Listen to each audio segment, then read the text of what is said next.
이제 주중 예배가 다시 재개됩니다. 마치 영적으로 간헐적 단식을 한 것처럼 2주간의 시간 동안 저 또한 제가 평소에 묵상했던 리듬을 깨고 하나님께 잠기는 시간을 가졌습니다. 그래서 여태까지 제가 이야기한 것들을 살아가고 있는가 돌아보는 시간을 가졌고요. 제가 어떤 말씀을 붙잡고 살아가야 할지를 또 꿈꾸는 시간이기도 했습니다. 이 기본적인 공사는 다 끝났고 이제 마지막으로 남은 세부 조정과 현수막이라든지 이런 부분들만 보완되면 제 생각에는 이번 주 수요일부터는 바로 또 원래 이제 우리의 주중 예배 모습으로 돌아갈 수 있을 것이다라고 기대하고 있는 중입니다. 학개서와 스가랴서는 이스라엘의 역사 가운데 성전을 다시 세우고 예배에 대한 꿈을 꾸는 시점에 주신 하나님의 말씀입니다. 마치 우리가 요한계시록을 통하여 이제 교회의 꿈, 이 시대의 꿈을 바라보게 되고 그 가운데서 예배가 바로 세워져야 된다는 생각을 하며 또 그 가운데 우리가 예배당에 대한 고민들을 하면서 우리는 어떤 예배당에서 예배를 드려야 되는가 라는 부분을 찾고 계약하고 준비하고 꿈꾸는 지금 이 시대와 똑같은 시대가 스가랴와 학개서가 선포되었던 그 당시의 모습이라고 생각하시면 될 것 같아요. 과연 우리의 예배가 세워지는 것이 하나님 나라에 도움이 될까? 우리가 이렇게까지 애쓰는 것이 좋은 열매를 맺을 수 있을까라는 부분에 대해서 스가랴서는 지금 마치 요한계시록이 예언들을 외치는 것처럼 예언들을 쭉 다루고 있고 두루마기가 날아가는 모습까지를 그리고 있습니다. 어제 저희 아이랑 이야기하는데 큐티 나눔을 하면서 성경에 UFO가 있다고 그러면서 저한테 두루마리가 날아다니는 게 UFO 아니냐고 저한테 진지하게 물으면서 이야기를 나누기도 했는데요. 그 정도로 마치 판타지 영화처럼 그려지던 그 이야기들이 스가랴서의 지금까지의 이야기다라고 보시면 될 것 같습니다. 마지막 시대에 우리가 세워지는 이 예배가 과연 이 마지막 시대와 어떤 연관이 있는가, 도움이 되기는 하는가 라는 부분들을 다루다가 이제 9장부터는 저희가 하나님의 구원이 약속되는 것을 그리고 있습니다.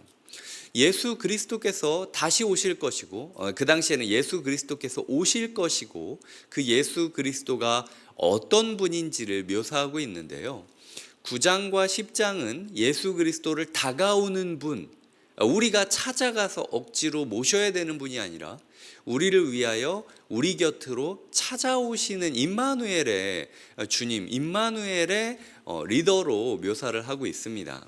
그리고 오늘 우리가 살펴보는 스가랴 11장은 거절당하시는 메시아의 모습을 그리고 있습니다.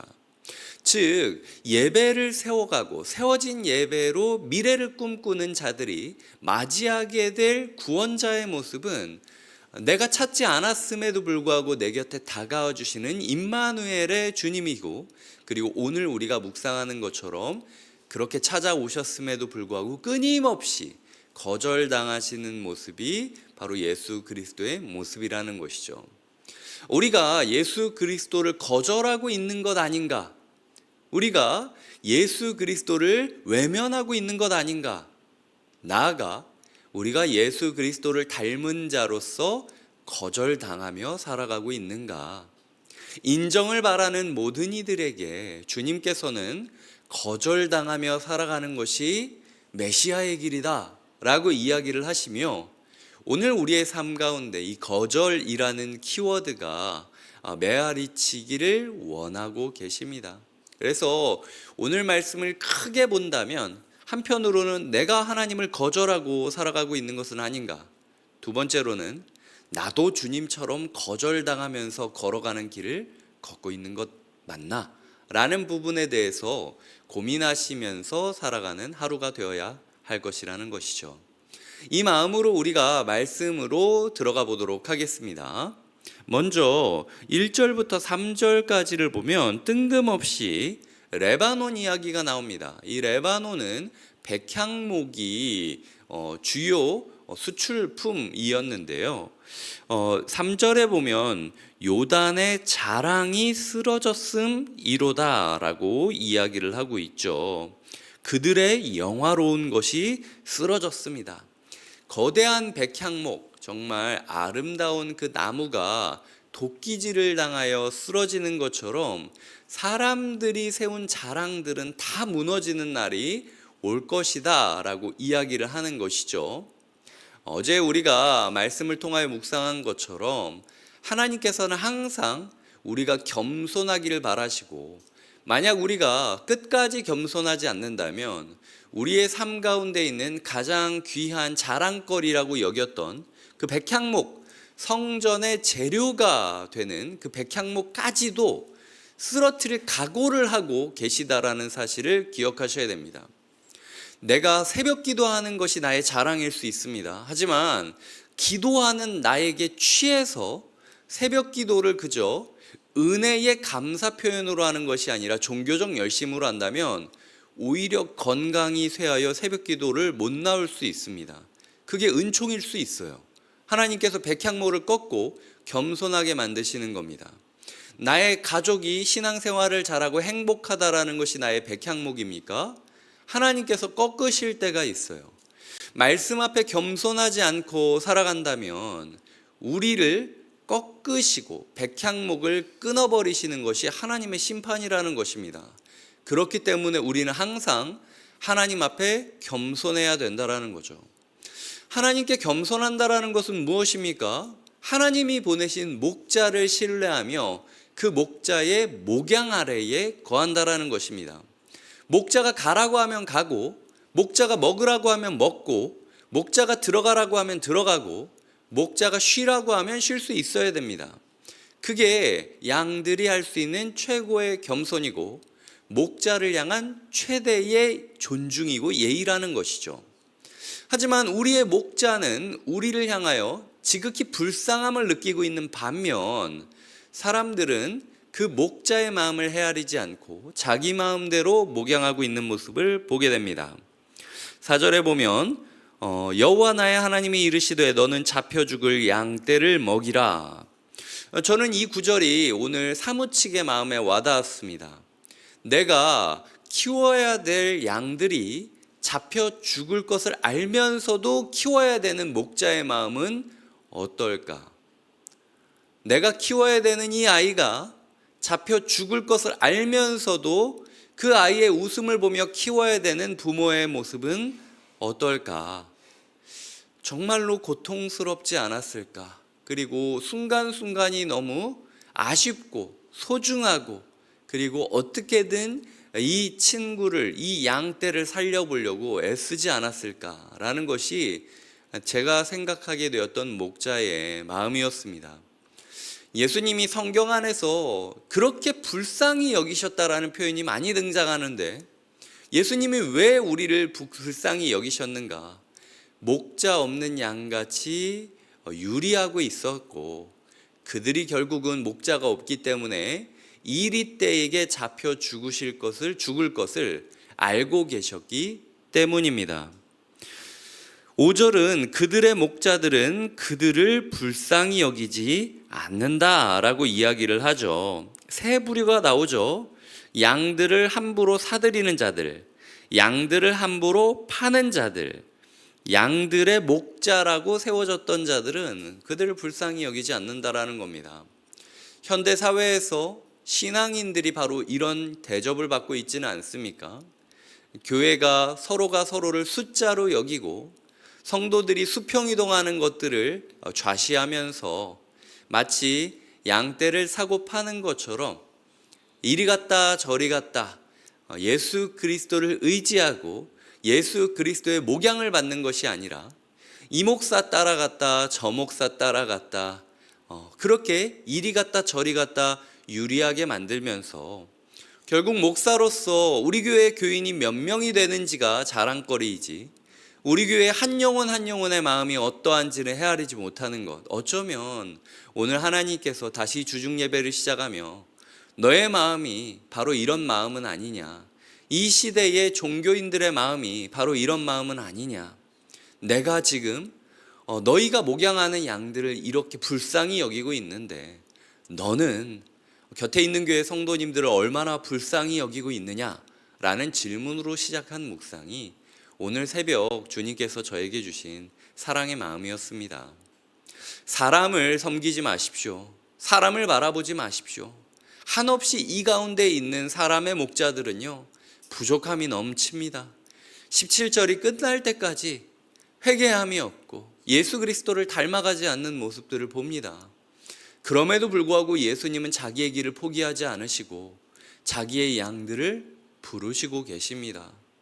결국은 곁에 있는 교회에서 신앙생활을 한다는 건 이광희 목사를 목자로 여기는 것이 아니라 이광희 목사를 먼저 걷는 양으로 여기고 예수 그리스도를 선명하게 바라보게 되는 것. 어쩌면 우리 교회 담임 목사님 이름이 뭐였지? 라고 생각을 하는 그런 상황이 펼쳐지고 오히려 예수님이 선명하게 보인다라는 것이 느껴지는 것.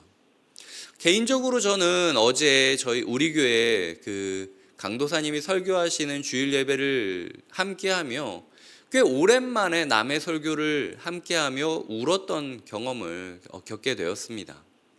외부 강사도 아니고 함께 동역하고 있는 사역자가 설교를 할 때 담임 목사로서 판단이 서지 않겠습니까?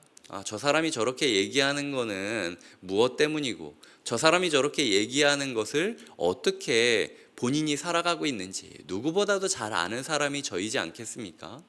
하지만 그럼에도 불구하고 제 마음 가운데 마음의 울림이 깊었고 저 또한 눈물로 예배를 함께 드릴 수 있었던 것은 우리 교회는 이광희 목사의 교회가 아님을 제가 확인할 수 있었기 때문이에요.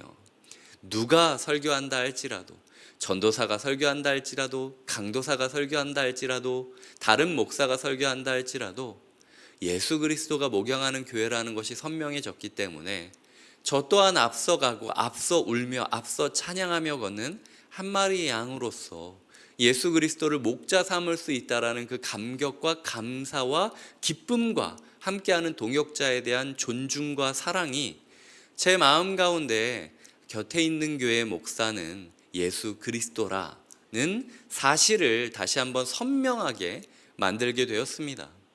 하나님께서 우리에게 계속해서 말씀하고 계십니다. 진정한 목자는 예수 그리스도이라고.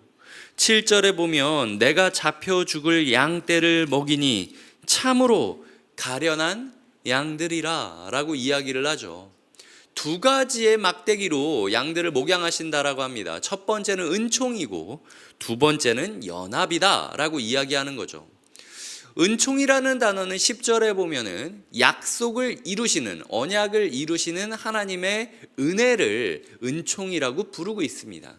막연하게 은총이라고 여기는 게 아니라 이 구절에서 말하는 은총은 한 번 내뱉은 말씀은 반드시 지키는 하나님의 신실하심이 은총이라는 것이죠.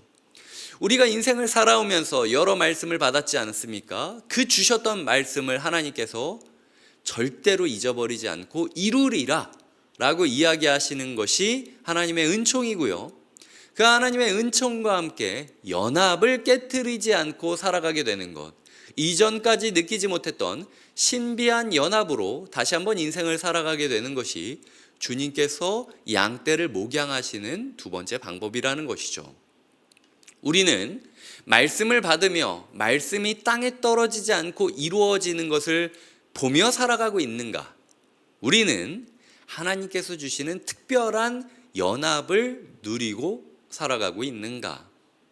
그렇게까지 묵상을 이어가다 보면 어제 우리가 묵상했던 것처럼 결국은 레바논의 백향목이 꺾여진 것처럼 우리도 고개 꺾고 겸손으로 하루를 시작해야 되는 것이고, 그리고 하나님께서 말씀을 끝까지 이루실 은총을 먹고 누리며 하나님이 주시는 신실한 연합을 끝까지 용납함으로 지켜가는 것이 필요하다라는 것입니다.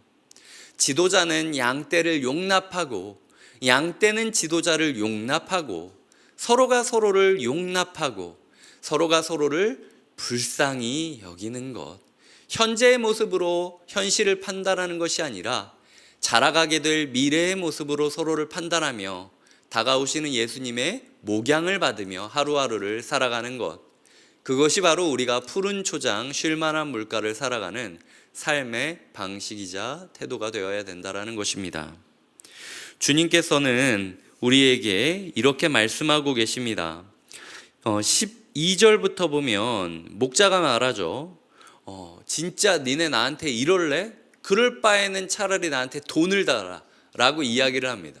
돈을 달라고 하는 건 돈이 필요해서가 아니죠. 부모가 자녀에게 야, 너 진짜 나한테 이럴래? 그러면 내가 설거지한 거, 밥한 거, 내가 너 재워주는 거 돈 갖다 줘 라고 이야기하는 건 존중하고 따라와 달라는 이야기예요. 그런데 돈을 줍니다. 은 30을 주잖아요. 은 30이 당시에 노예 한 명의 품삯이었습니다. 즉 자기의 목자를 사랑으로 존중으로 따르는 것이 아니라요, 노예로 여기는 겁니다. 이용하는 겁니다. 마음대로 휘두르는 겁니다. 마치 부모가 밥값 달라고 할 때 다음날 식탁에 5,000원 놓고 이렇게 자녀가 학교 갔다라고 그 직장 갔다라고 하면 부모 마음이 어떻겠습니까? 얘가 나를 진짜 완전 가정부로 하는구나 라고 생각하면서 화가 나지 않겠습니까? 아니, 어쩌면 요즘 시대에서 오히려 가사 일을 도와주는 분들은 오히려 돈을 더 잘 벌는 분들도 있어요. 그것보다도 못하게 함부로 대한다라는 느낌을 받게 되는 거죠. 예수님을 우리가 그렇게 대하고 있다라는 거예요. 그리고 실제로 보면 은 30이라는 키워드, 예수 그리스도와 우리가 함께 묵상하게 되지 않습니까? 결국은 우리가 예수 그리스도를 대하는 방식이 목자로서 대하는 것이 아니라 내 노예로서 예수 그리스도를 대하고 있다라는 것으로 우리는 증명되게 된다라는 것이죠. 결국은 16절부터 보면 한 목자를 이 땅에 일으켜 주시겠다라고 이야기합니다. 대부분 이런 문구가 나오면 예수 그리스도에 대한 문구이거든요. 그런데 읽어보니까 나쁜 목자를 이야기하고 있습니다. 17절에 보면 양떼를 버린 못된 목자요 라고 이야기하는 거죠. 그렇게 하나님께서 주신 목양을 누리지 못하는 자들은 못된 목자를 만나게 될 것을 예언하고 있습니다. 결국은 이들은 그 이후에 로마라는 또 못된 목자를 만나고 현대 역사 가운데 수많은 못된 목자들을 만나고 지금 또한 전쟁 가운데 힘들어하고 있지 않습니까? 우리의 인생 가운데 우리가 진짜 참 목자로 삼아야 될 분은 오직 예수 그리스도임을 인정하며 우리가 참 목자의 그늘과 목양 아래에서 은총과 연합을 누리며 살아가는 하루가 되시길 주님의 이름으로 축복드립니다. 기도하시겠습니다. 하나님 아버지, 감사합니다. 이렇게 다시 우리가 예배를 드리며 꿈꿀 수 있도록 하시니 감사합니다. 준비된 것처럼 예배당의 회복을 꿈꾸며 함께 벽돌 하나하나를 쌓아갔던 이스라엘을 보여주시며 이제 우리의 하반기를 준비하게 하시니 그 또한 감사합니다.